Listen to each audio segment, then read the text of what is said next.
Hello everyone, कैसे हैं आप सब। आई होप मस्त होंगे, ज़बरदस्त होंगे और अच्छे से पढ़ाई कर रहे होंगे। तो जैसे अभी आपको पता है, हमने एनसीईआरटी रीडिंग शुरू करी थी लास्ट क्लास में, chapter number 6 class 12th chemistry का, haloalkanes and haloarenes. तो इस क्लास में भी उसको आगे हम कंटिन्यू करेंगे। ठीक है, तो जल्दी से अपनी बुक लेके बैठ जाइए एनसीईआरटी और हाइलाइटर्स लेके बैठ जाइए। तो मैंने आपको बताया था लास्ट क्लास में, जो भी मैंने मार्क किए हैं, लाइंस अंडरलाइन की हैं रेड कलर से, वो आपके लिए मोस्ट इंपॉर्टेंट हो जाती हैं। और जो भी ग्रीन कलर से अंडरलाइन की हैं वो भी आपके लिए इंपॉर्टेंट रहेंगी। तो यहाँ से क्वेश्चन बनने के चांसेस ज़्यादा रहेंगे। इस तरीके से अगर आप अंडरलाइन करते चलेंगे तो अच्छे से रीडिंग भी होगी और आपका कोई पॉइंट मिस भी नहीं होगा। ठीक है, क्योंकि एनसीईआरटी अगर आप फर्स्ट टाइम रीडिंग कर रहे हैं तो काफ़ी ज़्यादा डिफिकल्ट रहती है इसकी लैंग्वेज समझना। तो कोई हेल्प करने के लिए चाहिए तो साथ साथ आप रीडिंग करते चलेंगे और इस तरीके से आपके कोई भी क्वेश्चन छूटेगा नहीं। ठीक है, तो चलिए शुरू करते हैं। सबसे पहले हम डिस्कस करने वाले हैं आज method of preparation of haloalkanes. The hydroxyl group of alcohol is replaced by halogen on reaction with concentrated halogen acid, phosphorus acids, halides और thionyl chloride। यानी कि अगर हमारे पास कोई अल्कोहल है तो उसमें से अगर हाइड्रोक्सिल ग्रुप यानी कि OH ग्रुप को हम रिप्लेस कर दें किसी भी हैलोजन के साथ, तो हमारी किसकी फॉर्मेशन हो जाएगी? अल्काइल हैलाइड की फॉर्मेशन हो जाएगी। ये कैसे करा सकते हैं? अगर हम अल्कोहल को रिएक्ट करा दें किसी हैलोजन एसिड के साथ, फोस्फोरस हैलाइड के साथ या फिर थाइनिल क्लोराइड यानी कि SOCl2 के साथ। तो थाइनिल क्लोराइड वाला मेथड जो है बेस्ट माना जाता है। क्यों? क्योंकि इसमें जो बाई प्रोडक्ट निकलते हैं SO2 और HCl, वो दोनों गैस की फॉर्म में बाहर निकल जाते हैं। और रिएक्शन मिक्सचर में क्या बनता है? रिएक्शन मिक्सचर में हमारा केवल प्योर अल्काइल हैलाइड मिल जाएगा। तो ये वाली चीज आपकी काफी इंपॉर्टेंट हो जाती है। पूछा जाता है कि अल्कोहल बनाने का सबसे बेस्ट मेथड, अल्कोहल से अल्काइल हैलाइड बनाने का सबसे बेस्ट मेथड कौन सा रहेगा? ठीक है, the reaction of primary and secondary alcohol with HCl require the presence of catalyst ZnCl2। यानी कि प्राइमरी और सेकेंडरी अल्कोहल को अगर आप HCl के साथ रिएक्ट करा रहे हैं तो एक कैटलिस्ट यानी कि ZnCl2 की जरूरत पड़ने वाली है आपको। With tertiary alcohol, the reaction is conducted by simply shaking the alcohol with concentrated HCl at room temperature। पर अगर आप tertiary alcohol ले रहे हैं तो उस केस में आपको ZnCl2 की जरूरत नहीं है, केवल HCl के साथ आप रूम टेम्परेचर पे इसको हल्का सा शेक करेंगे तो भी आपका अल्काइल हैलाइड मिल जाएगा। ठीक है, अब ऐसा क्यों होता है? क्योंकि नीचे इन्होंने मेंशन किया है क्योंकि रिएक्टिविटी टर्शियरी अल्कोहल की सबसे ज्यादा होती है, then secondary and then primary. तो अगर आप टर्शियरी अल्कोहल को अगर HCl के साथ रिएक्ट कराएंगे तो इस केस में ZnCl2 की जरूरत नहीं है, हल्का सा रूम टेम्परेचर पे इसको शेक करोगे तो आपको अल्काइल हैलाइड फॉर्म होता दिख जाएगा। ठीक है, सेकेंडरी अल्कोहल में HCl डालना है पर इसमें ZnCl2 की रिक्वायरमेंट होगी और ये अल्काइल हैलाइड फॉर्म कर लेगा, पर इसमें आपको 5 से 10 मिनट लगेंगे। पर अगर आप प्राइमरी अल्कोहल में HCl के साथ रिएक्शन कराते हैं ZnCl2 डालकर, तो रूम टेम्परेचर पे ही कोई रिएक्शन शो नहीं करता है। तो इसके लिए आपको रिएक्ट कराने के लिए क्या करना पड़ेगा? टेम्परेचर को थोड़ा सा इंक्रीज करना पड़ेगा। तो टर्शरी अल्कोहल तुरंत रिएक्ट कर जाएगा, सेकेंडरी अल्कोहल 5 से 10 मिनट बाद, और प्राइमरी अल्कोहल रूम टेम्परेचर पे रिएक्शन शो नहीं करता है। तो ये चीजें ध्यान रखनी है। इसको हम लुकास टेस्ट के नाम से भी जानते हैं। नेक्स्ट जब हम अल्कोहल वाला चैप्टर पढ़ेंगे तो उसमें लुकास टेस्ट के नाम से रिएक्शन सारी वहां पर भी आएंगी। ठीक है, तो यहीं पर आप पढ़ लेंगे तो ज्यादा वहां पर आपको दिक्कत नहीं होगी। ठीक है, नेक्स्ट आगे, constant boiling with HBr 48% is used for the preparing alkyl bromide। यानी कि अगर आप HBr के साथ अल्कोहल को बॉईल कर दें, HBr 48% HBr होना चाहिए, उसके साथ अगर आप अल्कोहल को बॉईल करेंगे तो क्या फॉर्म हो जाएगा? अल्काइल ब्रोमाइड फॉर्म हो जाएगा। गुड यील्ड ऑफ RI यानी कि अल्काइल आयोडाइड में B obtain by heating alcohols with sodium और पोटेशियम आयोडाइड इन 95% ऑर्थोफॉस्फोरिक एसिड। यानी कि ऑर्थोफॉस्फोरिक एसिड यानी कि 95% सॉल्यूशन ऑफ ऑर्थोफॉस्फोरिक एसिड में आ, आप रिएक्शन करा दें किसकी? अल्कोहल की सोडियम या फिर पोटेशियम आयोडाइड के साथ, सोडियम आयोडाइड या फिर पोटेशियम आयोडाइड के साथ। ठीक है, अल्कोहल को अगर आप हीट कर दें तो आयोडाइड मिल जाएगा, अल्काइल आयोडाइड।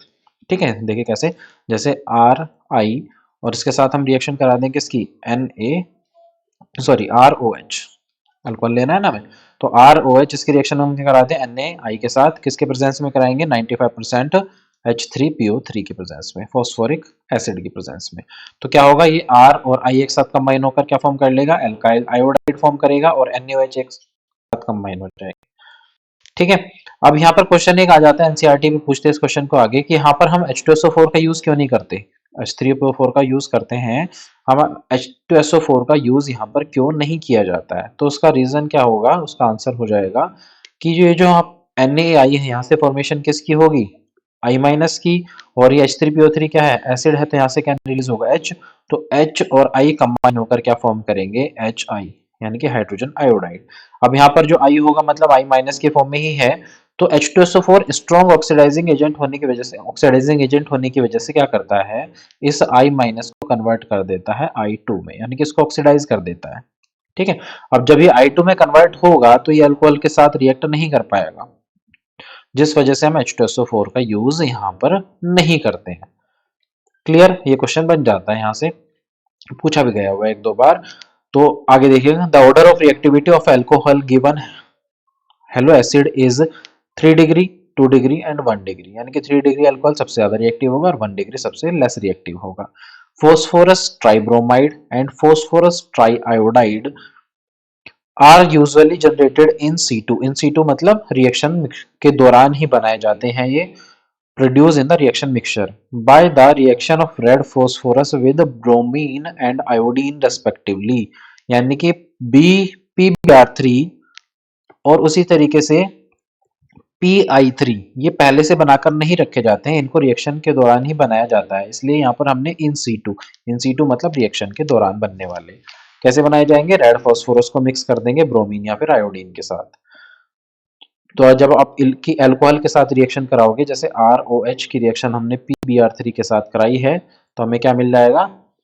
अल्काइल ब्रोमाइड मिल जाएगा। और आयोडाइड के साथ अगर करा दें, PI3 के साथ करा दें, तो हमें मिल जाएगा RI मिल जाएगा। क्लियर?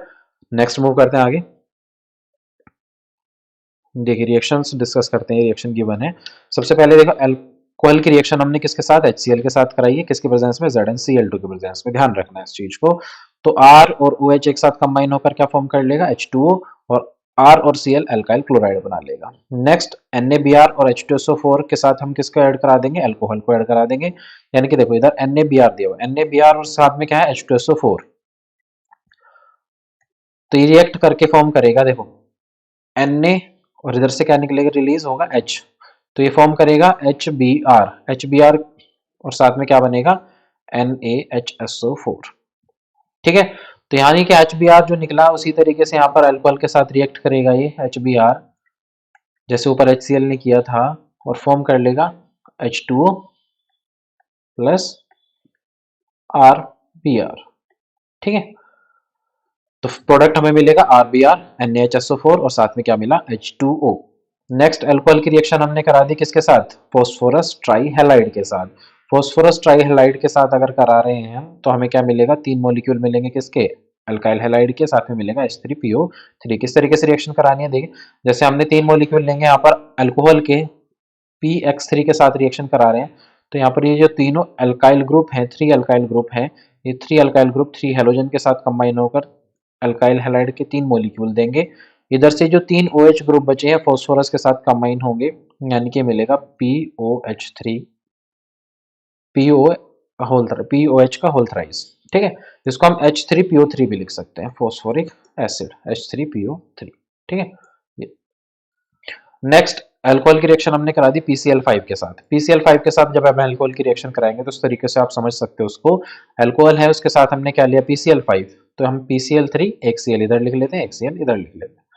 ठीक है। जब आप देखोगे तो यहाँ पर R और Cl एक साथ कंबाइन होकर क्या फॉर्म कर ले रहा है? RCl। इधर से H और Cl एक साथ कंबाइन होकर क्या फॉर्म कर ले? HCl। और P ऑक्सीजन के साथ, ऑक्सीजन PCl3 के साथ कंबाइन होकर फॉर्म कर ले रहा है POCl3। ठीक है। उसी तरीके से अगर हमें ब्रोमाइड या आयोडाइड ऐड कराना है, तो उसमें हमें रेड फास्फोरस के साथ ऐड करना पड़ेगा, जैसे ब्रोमीन ऐड कर दिया यहाँ पर हमने। तो सिंपल इसी तरीके से जैसे यहाँ पर रिएक्शन होती है उसी तरीके से रिएक्शन होगी, RX मिल जाएगा। नेक्स्ट ये वाली रिएक्शन इंपॉर्टेंट हो जाती है आपके लिए थाइनिल क्लोराइड के साथ। SOCl2 आपको बताया था क्या है? ये थायोनिल क्लोराइड। ठीक है। तो थाइनिल क्लोराइड के साथ जब आप इसको रिएक्शन कराओगे तो R और एक Cl, RCl फॉर्म कर लेगा, ऑक्सीजन SO के साथ कंबाइन होकर SO2 बनाएगा, और H और Cl कंबाइन होकर HCl, ये दोनों गैस के फॉर्म में बाहर निकल जाते हैं। रिएक्शन मिक्सचर में आपका केवल अल्काइल क्लोराइड बनेगा। ठीक है।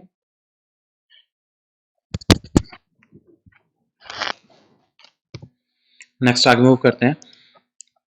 The preparation of alkyl chloride is carried out either by passing dry hydrogen chloride gas through the solution of alcohol or by heating a mixture of alcohol and concentrated aqueous halogen acid। यानी कि alkyl chloride आपको अगर बनाना है तो उसके लिए आप क्या कर सकते हैं, ड्राई हेलोजन क्लोराइड गैस को पास करेंगे solution of alcohol, alcohol solution में, या फिर मिक्सचर ऑफ अल्कोहल, अल्कोहल को हीट कर देंगे हम किसी कंसंट्रेटेड हाइड्रोजन एसिड के साथ। ठीक है।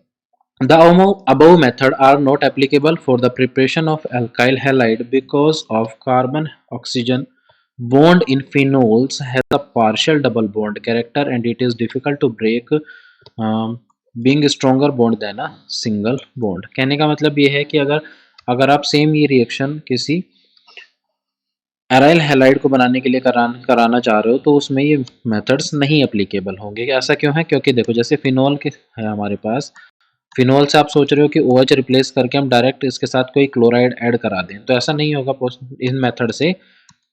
क्यों? क्योंकि ऑक्सीजन के पास क्या लोन पेयर है, तो ये इधर डबल बॉन्ड बनाएंगे, यहाँ पर पार्शियल डबल बॉन्ड कैरेक्टर आ जाएगा, क्योंकि रेजोनेंस की वजह से यहाँ पर क्या क्रिएट होगा, पार्शियल डबल बॉन्ड क्रिएट होगा, जिसकी वजह से इस बॉन्ड को ब्रेक करना नॉर्मल अल्कोहल के बॉन्ड के कंपैरिजन में काफी डिफिकल्ट होगा।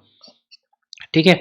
तो जिस वजह से हम फिनोल में OH को हैलाइड से आसानी से रिप्लेस नहीं कर पाते हैं, तो ये मेथड उसमें केस में एप्लीकेबल नहीं होंगे। उसके लिए एक अलग मेथड होगा, वो आगे डिस्कस करेंगे जब हेलो एरीन्स की प्रिपरेशन करेंगे। ठीक है।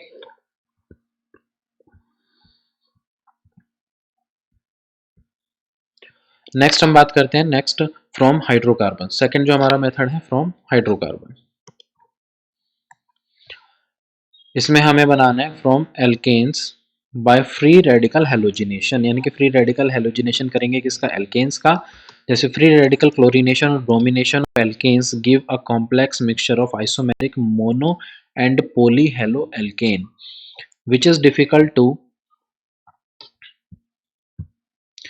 separate as a pure compound.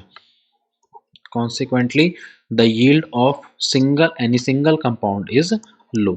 देखो जैसे हमारे पास यहाँ पर ब्यूटेन है, जैसे एग्जांपल इन्होंने ब्यूटेन का दिया हुआ है, तो जब आप इसके क्लोरीन के साथ रिएक्शन कराओगे किसके प्रेजेंस में, यूवी लाइट या फिर हीट, सनलाइट या फिर हीट के प्रेजेंस में रिएक्शन कराते हैं, तो रेडिकल्स की फॉर्मेशन होगी। जैसे यहाँ पर कार्बन के साथ हाइड्रोजन होंगे तो यहाँ पे कार्बन के ऊपर रेडिकल फॉर्म हो जाएगा, और क्लोरीन का जो बॉन्ड है वो भी रेडिकल फॉर्म करेंगे, क्लोरीन भी आपस में दो रेडिकल फॉर्म कर लेंगे।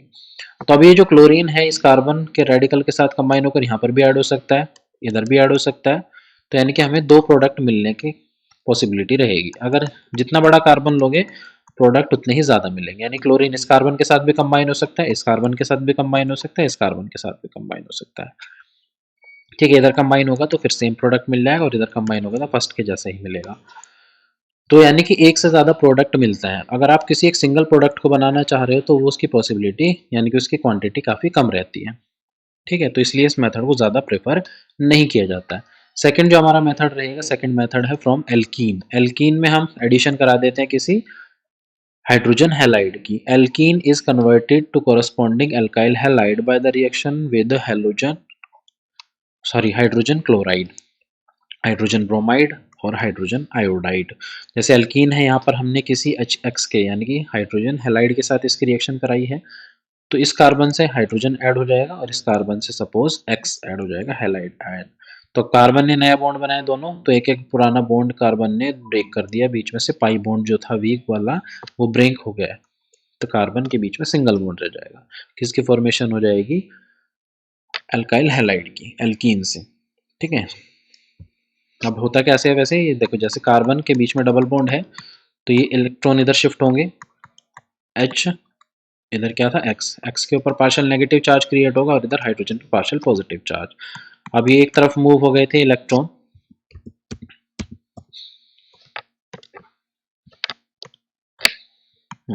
कार्बन के ऊपर नेगेटिव चार्ज, इस कार्बन के ऊपर आ जाएगा पार्शियली पॉजिटिव चार्ज। तो अब ये नेगेटिव चार्ज ये अटैक करेगा हाइड्रोजन के ऊपर, इधर से ये बॉन्ड ब्रेक होगा और X माइनस बाहर निकल जाएगा। ठीक है, तो ये हाइड्रोजन इस कार्बन के साथ ऐड होगा और जो X माइनस बाहर निकला है ये अटैक करेगा कार्बन पॉजिटिव के ऊपर।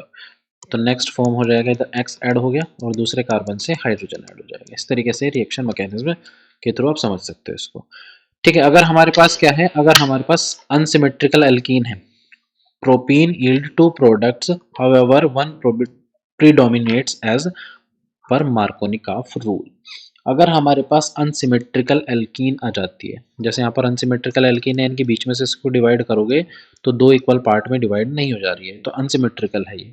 अब इस केस में क्या ध्यान रखना है आपको, जब भी आप हाइड्रोजन हैलाइड को ऐड करोगे तो जो आयोडाइड यानी कि नेगेटिव पार्ट वाला आयन है, जैसे यहाँ पे आयोडाइड है नेगेटिव पार्ट वाला आयन, तो डबल बॉन्ड के उस कार्बन से अटैच होगा जिस कार्बन पे less number of hydrogen atom present है। यही है मार्कोनिकॉफ रूल। ठीक है, नेगेटिव पार्ट वाला जो आयन है अटैकिंग रिएजेंट का, वो उस कार्बन के साथ ऐड होगा जिसके पास less number of hydrogen ion present है। ठीक है, तो आयोडीन इस कार्बन से अटैच हो जाएगा और इधर जो हाइड्रोजन है ये इस कार्बन से अटैच होगा। वैसे तो अटैच इस वाले से भी होगा कुछ अमाउंट में, पर वो माइनर प्रोडक्ट रहेगा, मेजर प्रोडक्ट आपका वही रहेगा अकॉर्डिंग टू मार्कोनिकॉफ रूल। ठीक है, नेक्स्ट हम एडिशन करा रहे हैं किसका, हेलोजन्स का। डायरेक्ट एल्कीन पे हेलोजन का एडिशन करा दो in laboratory. Addition of bromine in CCl4, ध्यान रखना किसके प्रेजेंस में कराएंगे, CCl4 के प्रेजेंस में कराएंगे। To an alkene resulting in discharge of reddish brown colour of bromine consequence an important method for detection of double bond in a molecule. यानी कि अगर आपको डबल बॉन्ड को डिटेक्ट करना है किसी मोलिक्यूल में, तो क्या करते हैं हम, ब्रोमीन की रिएक्शन करा देते हैं उसके साथ, किसके प्रेजेंस में, कार्बन टेट्राक्लोराइड के प्रेजेंस में। ठीक है, तो इन दोनों की वजह से जब आप ब्रोमीन ऐड करोगे तो पूरा सोल्यूशन का कलर कैसा हो जाएगा, ब्राउन कलर हो जाएगा। ठीक है, तो जब डबल बॉन्ड क्या होगा, डबल बॉन्ड एक ब्रोमीन इधर ऐड होगा, एक ब्रोमीन इधर ऐड होगा, बीच में से बॉन्ड ब्रेक होगा, तो इस तरीके से जब डाइब्रोमो डाइब्रोमाइड मिल जाएगा, इसको क्या कहेंगे हम, विसिनल डाइब्रोमाइड, तो ये जो ब्राउन कलर है वो खत्म हो जाएगा। तो इस तरीके से हम पता लगा सकते हैं कि किसी भी कंपाउंड में डबल बॉन्ड प्रेजेंट है या नहीं है। ठीक है, तो एल्काइल हैलाइड की प्रिपरेशन भी हो गई है, दोनों तरफ एक एक ब्रोमीन ऐड हो गया, मतलब एल्काइल हैलाइड बन गया हमारा। ठीक है, नेक्स्ट एक एग्जांपल्स दिया हुआ है, identify all the possible monochloro structures isomers expected to formed on free radical monochlorination of CH3 twice CH2 CH3। देखो इसमें क्या दिया हुआ है, हमें गिवन है, हमारे पास जो कंपाउंड दिया हुआ है इसका हमें क्या कराना है, मोनोक्लोरिनेशन कराना है, फ्री रेडिकल मोनोक्लोरिनेशन। मोनो का मतलब यानी कि एक ही क्लोरीन ऐड होगा।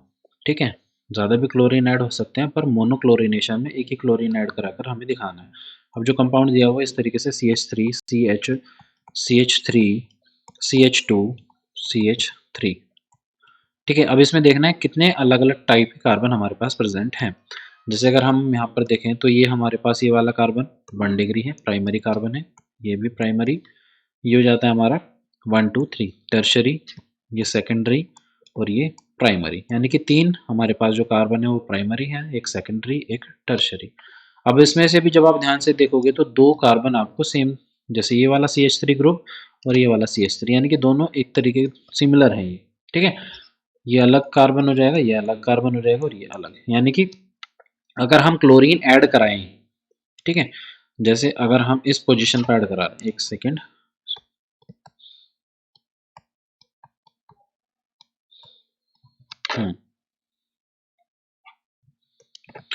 क्लोरीन हम ऐड कराते हैं अगर इस पोजीशन पे, तो एक प्रोडक्ट हमारा ये मिलेगा। ठीक है, दूसरे केस में क्या कर सकते हैं, दूसरे केस में हम क्लोरीन इस वाले पोजीशन पर ऐड करा सकते हैं। ठीक है, थर्ड केस में हम क्लोरीन इस वाले कार्बन से ऐड करा सकते हैं, तो तीन प्रोडक्ट हमारे मिल गए। फोर्थ केस में क्या हो सकता है, या तो क्लोरीन आप इस वाले कार्बन से ऐड करा दो या फिर क्लोरीन आप इस, क्योंकि दोनों मिथाइल ग्रुप सेम है, दोनों सेम तरीके से अटैच है, यानी अगर आप क्लोरीन इधर अटैच कराओगे तो आपको फोर्थ प्रोडक्ट मिल जाएगा। तो इस तरीके से 4 मोनोक्लोरिनेशन के प्रोडक्ट आपको मिल जाएंगे।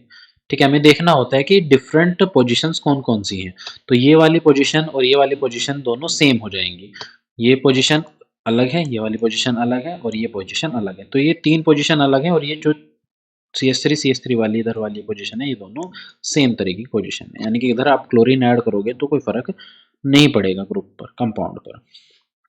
ठीक है, तो 4 प्रोडक्ट मिल जाएंगे हमें किस तरीके से, जैसे पहले वाले कार्बन से अटैच किया तो फर्स्ट प्रोडक्ट हो गया, इसमें सेकंड वाले कार्बन से क्लोरीन अटैच किया है तो सेकंड प्रोडक्ट मिला, इसमें थर्ड वाले कार्बन से अटैच किया तो थर्ड प्रोडक्ट मिल गया।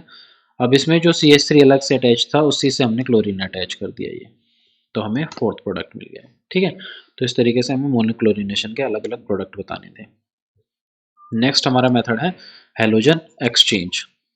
ठीक है, alkyl iodide are often prepared by reaction of alkyl chlorides bromides with NaI in dry acetone। Dry acetone में NaI के साथ किसी अल्काइल क्लोराइड या अल्काइल ब्रोमाइड को ऐड करा दो तो अल्काइल आयोडाइड की फॉर्मेशन हो जाती है। यहाँ पे ध्यान रखना है ड्राई एसीटोन का यूज किया जाएगा। ड्राई एसीटोन क्या है, ये कि पोलर एप्रोटिक सॉल्वेंट है। एसीटोन कैसा होता है, पोलर होता है पर एप्रोटिक मतलब कोई प्रोटॉन डोनेट नहीं करता है ये, इसलिए हम इसको एप्रोटिक सॉल्वेंट कहते हैं। ठीक है, क्योंकि NaI में क्या होगा, आयंस बनेंगे तो आयंस क्या करेगा, ये पोलर जो सॉल्वेंट है इन NaI को चारों तरफ से इसको घेर लेंगे। ठीक है, तो Na और X ये एक साथ कंबाइन होकर क्या बनाएंगे, NaX बना लेंगे। इधर से R और I एक साथ कंबाइन होकर क्या फॉर्म कर लेंगे, RI एल्काइल आयोडाइड फॉर्म हो जाएगा।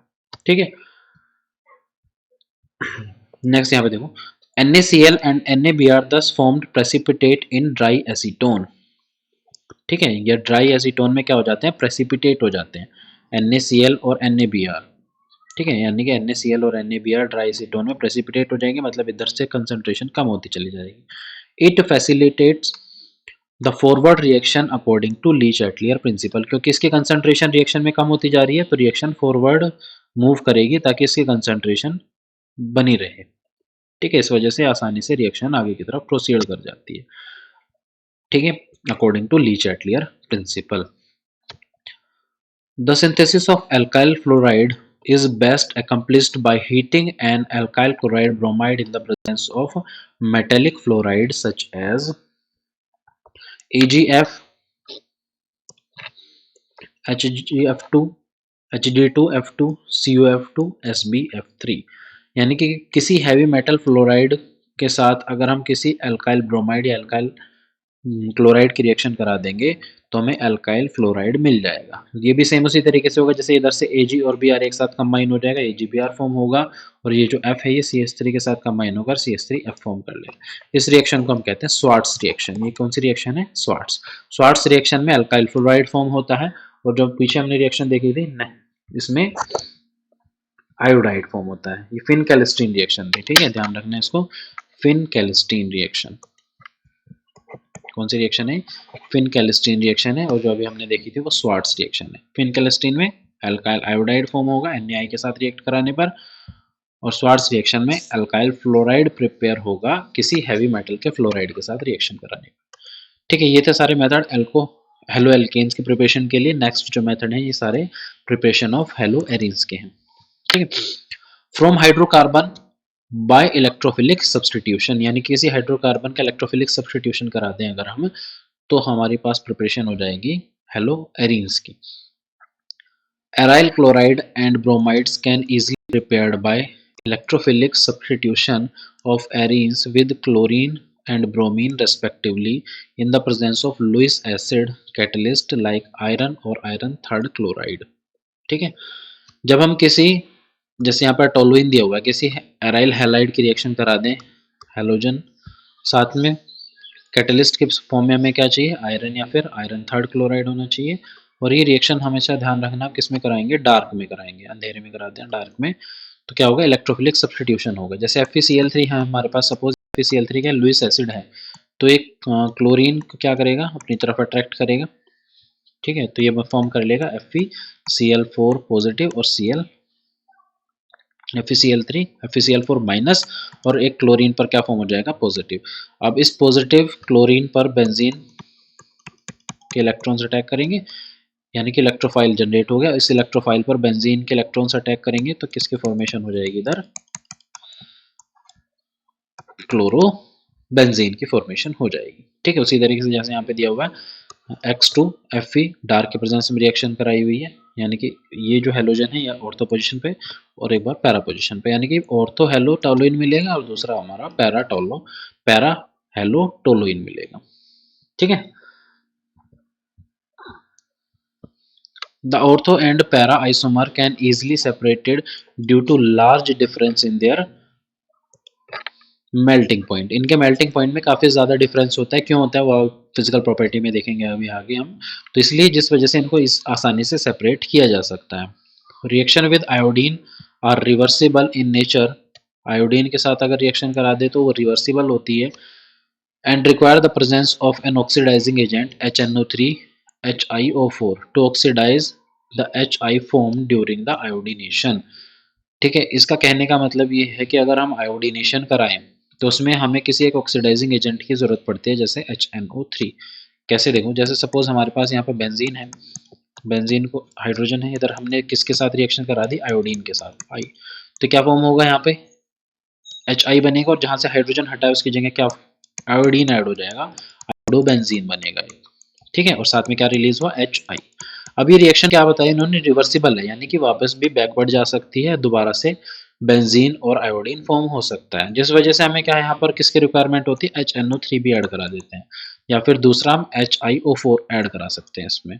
अभी HNO3 क्या करेगा, ये जो आयोडीन बना था इसको ऑक्सीडाइज कर देगा और दोबारा से क्या फॉर्म कर लेगा, I2 फॉर्म कर देगा। ठीक है, Hi को दोबारा क्योंकि बैकवर्ड ना जा सके रिएक्शन, इसलिए Hi को ऑक्सीडाइज कर देगा I2 के अंदर। इसलिए हमें इसमें ऑक्सीडाइजिंग एजेंट HNO3 की रिक्वायरमेंट होती है इस रिएक्शन में। ठीक है, fluoro compounds are not prepared by this method due to high reactivity of fluorine. Fluorine की रिएक्टिविटी बहुत ज्यादा होने की वजह से इन रिएक्शंस में हम फ्लोरो कंपाउंड्स नहीं बना सकते हैं। ठीक है, नेक्स्ट इंपॉर्टेंट रिएक्शन आ जाती है from amines by Sandmeyer reaction. Sandmeyer reaction काफी इंपॉर्टेंट रिएक्शन है ये। When primary aromatic amine dissolve or suspended in cold aqueous mineral acid is treated with sodium nitrite, a diazonium salt is formed। यानी कि सबसे पहले aniline लेंगे, aniline की reaction किसके साथ, NaNO2 सोडियम नाइट्राइट और साथ में हाइड्रोजन हैलाइड के साथ रिएक्ट कराएंगे तो बेंजीन डायजोनियम क्लोराइड फॉर्म होगा। ठीक है, बेंजीन डायजोनियम सॉल्ट फॉर्म हो जाएगा। इस बेंजीन डायजोनियम सॉल्ट की रिएक्शन हम किसके साथ करा देंगे, क्यूप्रस क्लोराइड के साथ या फिर क्यूप्रस ब्रोमाइड के साथ। ठीक है, तो replacement of diazonium group by Cl और Br, तो रिप्लेसमेंट हो जाएगा जो ऊपर ये पर डायजोनियम ग्रुप है ये Cl या फिर Br से रिप्लेस हो जाएगा। ठीक है, देखो इस रिएक्शन होती कैसे है वैसे इसको समझते हैं एक बार, इंपॉर्टेंट रिएक्शन है। देखो सबसे पहले जो क्या होगा, HNO2 और HX है ये कंबाइन होकर क्या फॉर्म करेंगे, NaNO2 जो हमने लिया है किसके प्रेजेंस में, HX के प्रेजेंस में, ये फॉर्म कर लेगा HNO2। ठीक है, नाइट्रस एसिड, नाइट्रस एसिड जैसे बनेगा नाइट्रस एसिड ये फिर कन्वर्ट हो जाएगा ONO पॉजिटिव में। ठीक है, यानी कि एक इलेक्ट्रोफाइल जनरेट हो जाएगा यहाँ से। ये इलेक्ट्रोफाइल जैसे जनरेट हुआ तो ये एनिलीन के साथ रिएक्ट करेगा। यहाँ पर क्या हमारे पास एनिलीन है, एनिलीन के साथ रिएक्ट करेगा किस तरीके से, यहाँ से 2 हाइड्रोजन और 1 ऑक्सीजन निकलेगा, क्या फॉर्म हो जाएगा H2O, और इधर बचेगा हमारे पास ये जो नाइट्रोजन है दूसरे नाइट्रोजन के साथ ऐड होकर बनाएगा N2 पॉजिटिव। अब इस पॉजिटिव चार्ज को बैलेंस करने के लिए इसके साथ कोई नेगेटिव चार्ज आयन यानी कि हैलाइड आके अटैच हो जाएगा, जो यहाँ पर X था ये आके अटैच हो जाएगा। ठीक है, तो ये इसको हम कहते हैं, इसको कहेंगे बेंजीन डाइएजोनियम क्लोराइड। ये क्या फॉर्म हो गया, बेंजीन डाइएजोनियम क्लोराइड। अब इस बेंजीन डाइएजोनियम क्लोराइड में कॉपर हैलाइड ऐड करा देंगे, जैसे Cl2 ऐड करा दो तो ये क्लोरीन ऐड हो जाएगा इधर बेंजीन के साथ और यहाँ से नाइट्रोजन बाहर निकल जाएगा। ठीक है, नेक्स्ट देखिए, the replacement of diazonium group by iodide does not require presence of cuprous halide as and is done simply by shaking the diazonium salt with potassium iodide। यानी कि जब हमें आयोडाइड ऐड कराना है तो उसमें हमें कॉपर क्लोराइड की या कॉपर आयोडाइड की जरूरत नहीं है, हम क्या लेंगे, सिंपली हम Ki के साथ इसको हीट कर देंगे। तो ये जो आयोडीन है, ये आयोडीन किसके साथ ऐड हो जाएगा, बेंजीन के साथ आयोडो बेंजीन बना लेगा और इधर से नाइट्रोजन गैस अलग निकल जाएगी। ठीक है, और ये जो X था ये X K के साथ ऐड होकर KX फॉर्म कर लेगा। ठीक है, तो जब आयोडाइड बनाना हो हमें तो उसमें हम क्यूप्रिक यानी कि Cu2I2 नहीं ऐड करा देते, सिंपली Ki ऐड करा सकते हैं। Ki ऐड कराओ तो उसमें भी हमें आयोडोबेंजीन आराम से मिल जाएगा। ठीक है, ये रिएक्शन थी इसकी।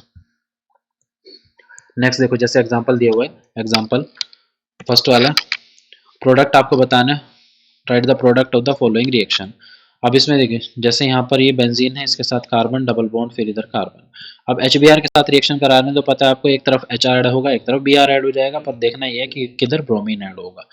जिधर less number of double bond के ऐसा कार्बन जिस पर नंबर ऑफ हाइड्रोजन कम होंगे, ब्रोमाइड उधर ऐड हो जाएगा, तो ब्रोमीन इस वाले कार्बन से ऐड हो जाएगा और हाइड्रोजन इधर।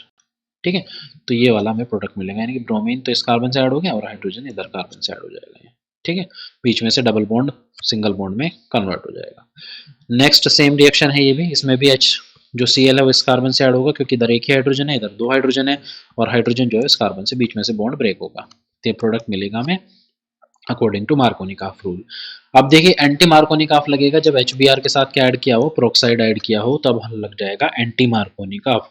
अब इस केस में जो प्रोडक्ट मिल रहा था मार्कोनिकॉफ के अकॉर्डिंग, उसके अपोजिट प्रोडक्ट मिलेगा, यानी कि ब्रोमीन ऐड हो जाएगा अब इधर कार्बन के साथ जिस पे ज्यादा हाइड्रोजन है, और हाइड्रोजन जिस पे कम, दूसरे वाले कार्बन से बीच में से बॉन्ड ब्रेक होगा। तो इस केस में हमें प्रोडक्ट मिलेगा ये according to anti Markovnikov rule, क्योंकि इसमें पेरोक्साइड ऐड किया हुआ है। तो ध्यान रखना, जब भी पेरोक्साइड और HBr आ जाएगा तो एंटी मार्कोनिकॉफ रूल लगेगा। Clear. Next in text question दिए हुए हैं कुछ, इन टेक्स्ट क्वेश्चन देखते हैं। सबसे पहला क्वेश्चन है, why is sulphuric acid not use during the reaction of alcohol with Ki। जो मैंने बताया था शुरू में कि अल्कोहल को अगर हमें रिएक्शन करानी है Ki के साथ, तो उसमें हम H3PO3 लेते हैं, फॉस्फोरिक एसिड लेते हैं। इसमें हम H2SO4 क्यों नहीं लेते, ये क्वेश्चन इसने पूछ लिया है। देखो, बताया था मैंने पहले भी। ठीक है, तो वहीं से इसका आंसर निकल जाएगा। ठीक है, वैसे दोबारा बता देता हूँ, क्योंकि जो I माइनस है यहाँ पर जनरेट होगा, यानी कि HI के फॉर्म में HI माइनस जो जनरेट होता है, इसको ऑक्सीडाइज कर देता है I2 के अंदर। तो I2 के अंदर ऑक्सीडाइज करेगा तो फिर वो अल्कोहल के साथ रिएक्ट नहीं कर पाता है। H2SO4 ऑक्सीडाइजिंग एजेंट होने की वजह से I माइनस को I2 में कन्वर्ट कर देता है। ये इसका आंसर हो जाएगा। ठीक है, next right structures of different die halogen derivative of propane. Propane के जितने भी डिफरेंट डाई हेलोजन डेरिवेटिव मिलेंगे वो आपको सारे बताने हैं। डाई हेलोजन मतलब इस बार हमें दो हेलोजन ऐड कराने हैं, तो दो हेलोजन जितने भी चांसेस हैं, पॉसिबिलिटीज हैं, उन पर ऐड करा कर देखना है और प्रोडक्ट आपको बताने कौन कौन से मिलेंगे। जैसे प्रोपेन, प्रोपेन मतलब 3 कार्बन होंगे, 1 2 एंड 3। ठीक है, तो इस कार्बन को मान लेते हैं फर्स्ट कार्बन है, ये कार्बन सेकंड कार्बन है, ये कार्बन थर्ड कार्बन है। हमें डाई हेलोजन ऐड कराना है, तो डाई हेलोजन कैसे कैसे ऐड करा सकते हैं, या तो हम दोनों हेलोजन फर्स्ट कार्बन से ऐड करा दें, मतलब फर्स्ट पे दोनों हेलोजन ऐड करा दें तो एक प्रोडक्ट ये हो जाएगा। दोनों हेलोजन हम सेकंड कार्बन पे ऐड करा दें तो एक प्रोडक्ट ये हो जाएगा। दोनों हेलोजन हम थर्ड कार्बन पे ऐड करा दें तो एक प्रोडक्ट ये हो जाएगा। 1 1 2 2 3 3 वाला एक एक प्रोडक्ट मिल जाएगा, यानी 3 प्रोडक्ट हो गए हमारे। और क्या क्या चांसेस हो सकते हैं, और चांसेस हो सकते हैं कि एक हेलोजन तो हम फर्स्ट कार्बन पे ऐड कराएं, दूसरा हेलोजन हम सेकंड कार्बन पे ऐड करा दें, तो एक पॉसिबिलिटी ये हो गई। नेक्स्ट पॉसिबिलिटी क्या हो सकती है कि हम एक तो फर्स्ट कार्बन पे हेलोजन ऐड करा दें और जो दूसरा हेलोजन है वो थर्ड कार्बन पे ऐड करा दें, तो एक पॉसिबिलिटी ये हो जाएगी। ठीक है, पर इसमें देखो चांस गलती होने के चांस कहाँ है, क्योंकि जब हमने फर्स्ट पे ऐड कराया, क्योंकि जब हमने दोनों हेलोजन फर्स्ट कार्बन पे ऐड कराए और दोनों हेलोजन हमने थर्ड कार्बन पे, तो हमें प्रोडक्ट सेम मिल जाएगा।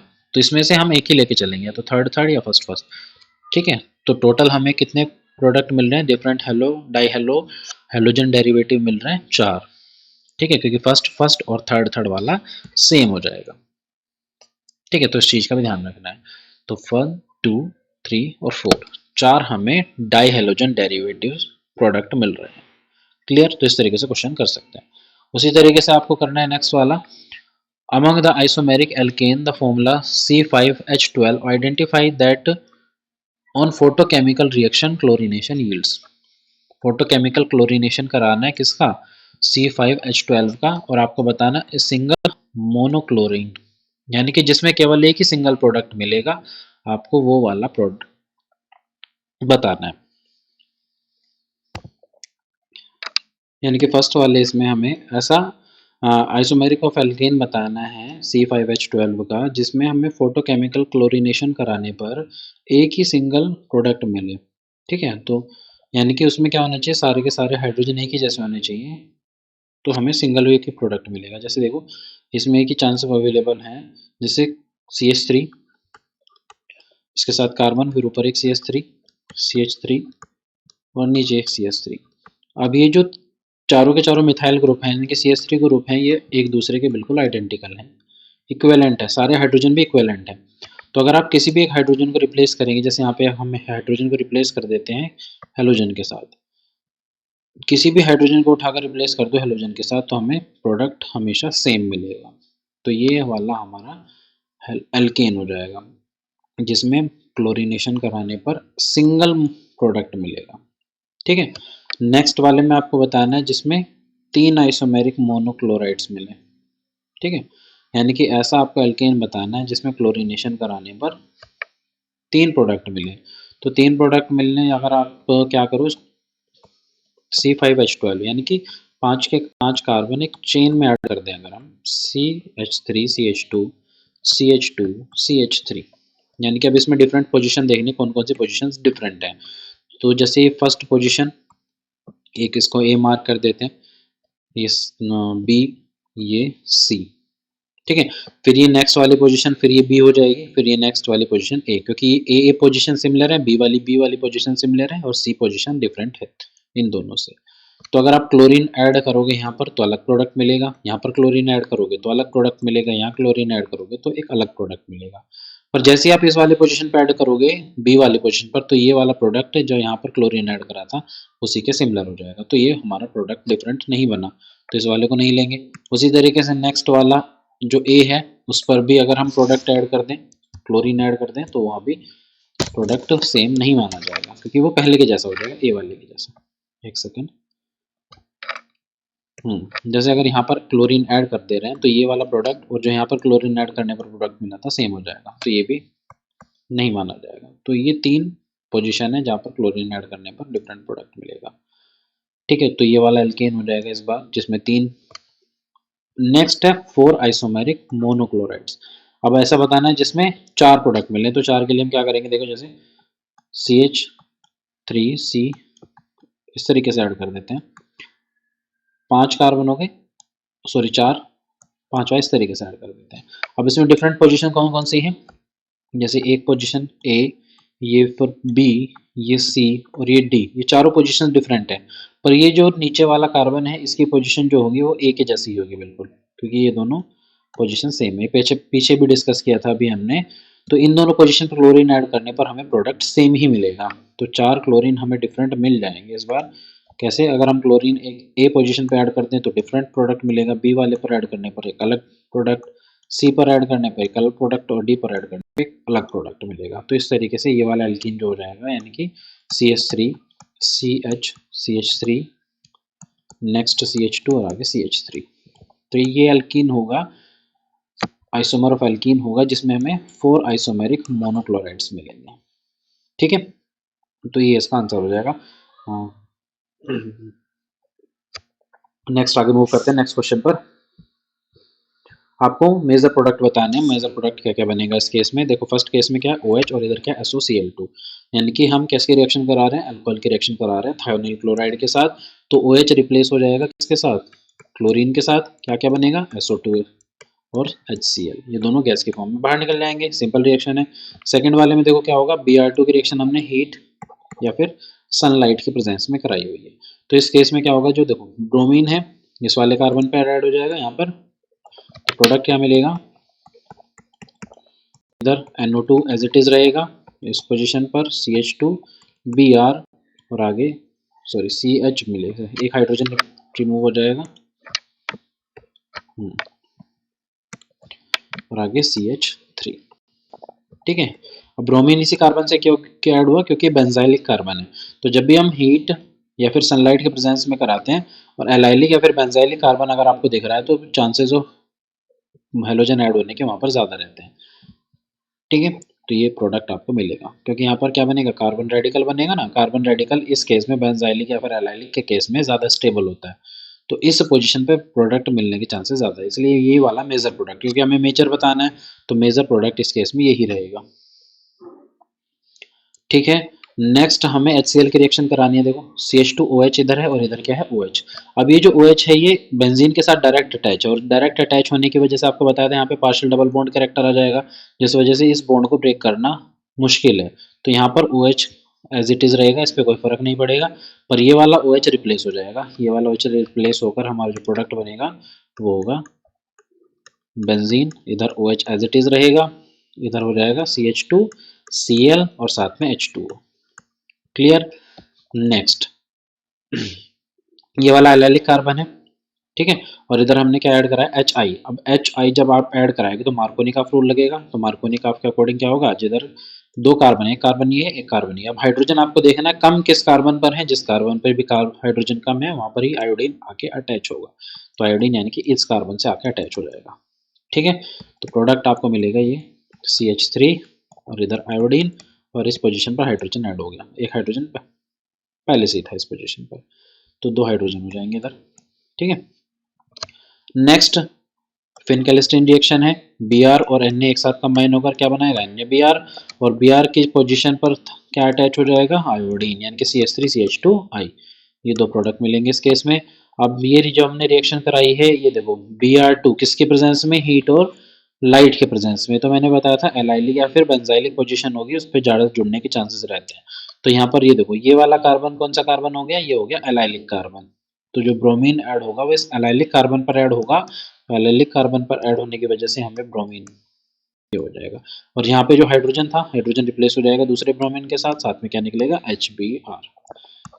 ठीक है, तो ये ध्यान रखना है, ये वाले ध्यान रखना, सेकंड वाला और ये सिक्स्थ वाला, ये थोड़ा डिफरेंट था, बाकी तो सब इजी थे, ये थोड़े डिफरेंट थे। एलाइलिक और बेंजाइलिक पोजीशन पे हीट और लाइट के प्रेजेंस में क्लोरीनेशन कराते हैं, तो वो ध्यान रखना है थोड़ा सा। ठीक है, तो आज की क्लास में इतने रखते हैं, नेक्स्ट जो क्लास होगी उसमें हम डिस्कस करेंगे फिजिकल एंड केमिकल प्रॉपर्टीज। ठीक है, अगर आपको क्लास पसंद आई, कुछ भी इन्फॉर्मेटिव मिल लगा है आपको, तो क्लास को जरूर शेयर कीजिएगा। ठीक है, सब्सक्राइब कीजिएगा चैनल को आगे क्लासेस के लिए, और थैंक यू वेरी मच।